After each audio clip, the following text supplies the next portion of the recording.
Praise Him. It's Pastor Catherine from the Pastor Catherine Mothers Show. Welcome. I'm always trying to be better myself. And when I think about myself, I think about you, if that makes any sense to you. So, what are the signs of an emotionally mature Christian? Because, I'm always saying, especially married people, the ones that get divorced is immature. They're immature. Here I go again, getting myself in trouble. But believe me, brothers and sisters, I do this out of love, not trying to criticize. So, what are the signs of a mature Christian? Why do so many Christians make lousy human beings? Why are so many of us judgmental, unaware, and defensive? Part of the answer lies in a failure to biblically integrate emotional health and spiritual maturity. A vast industry exists around emotional intelligence that ignores spirituality. A vast amount of information also exists that defines a mature Christian. Rarely are the two integrated. The following are 11 signs of an emotionally mature Christian. 1. You anchor your life in the love of Jesus. You don't divide your life into secular and sacred compartments.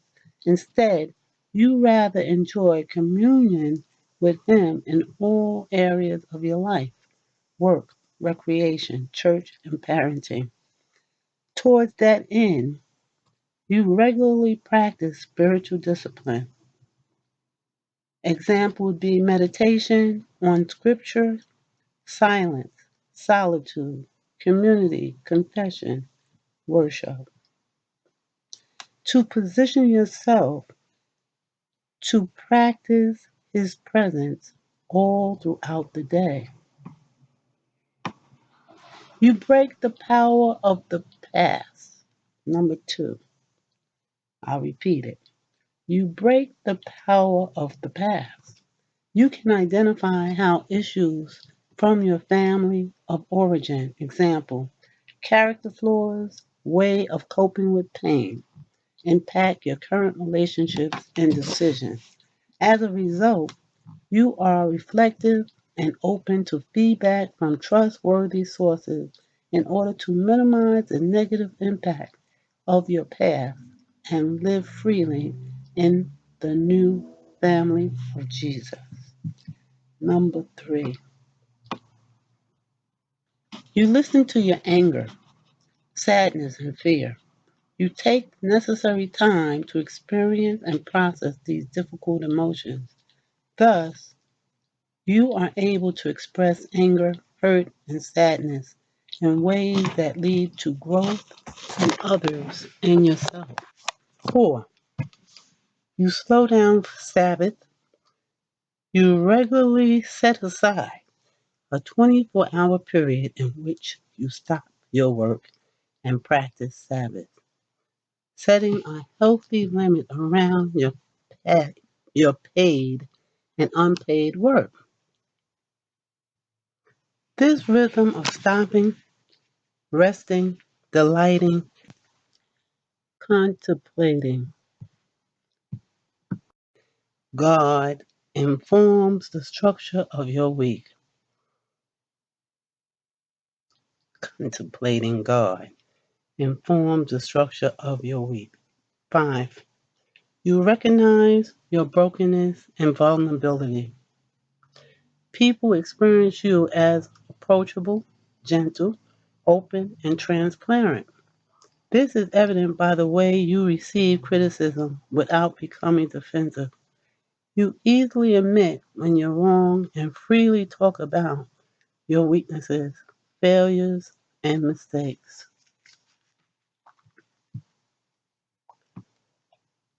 6, you live out of your marriage or singleness.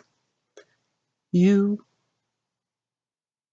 highest Your highest priority is to invest time and energy to build a relationship, a healthy marriage, or singleness that reveals Christ's love to the church and the world. Why?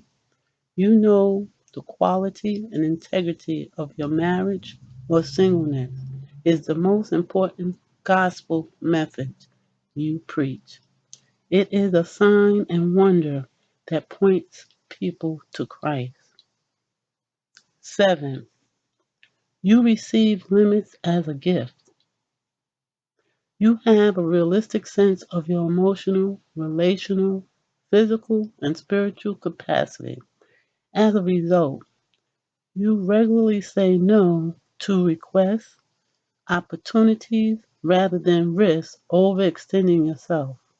You are profoundly aware that your limits are a key factor in faithfully fulfilling your God given destiny. 8. You engage in conflict maturely. Let me say that again. 8. You engage in conflict maturely. You don't avoid difficult conversations and are able to repair relationships as much as it is possible when they have been ruptured. Moreover, you can state your own beliefs and values without becoming adversarial. Number 9, you refuse to judge the spiritual journey of others. You are careful to take the log out of your own eye first, knowing you have huge blind spots before removing the speck in another person's eye. And you are deeply aware to let others be themselves before God and move at their own pace. 10. You make loving others well a number one priority. You take the time to master learning new ways of relating as a Christ follower. For example, you learn to speak clearly, honestly, and respectfully, and how to enter other people's world by listening deeply without having to fix, change, or save them. 11. You embrace endings and losses as a fundamental way God works. You refuse to interpret endings as signs of failures. Instead, you rest in God's goodness and sovereignty when disorientated by and confused by loss. You know that waiting attentively on God in the midst of disorienting change is foundational to your spiritual growth. And I'll say it again, it's foundational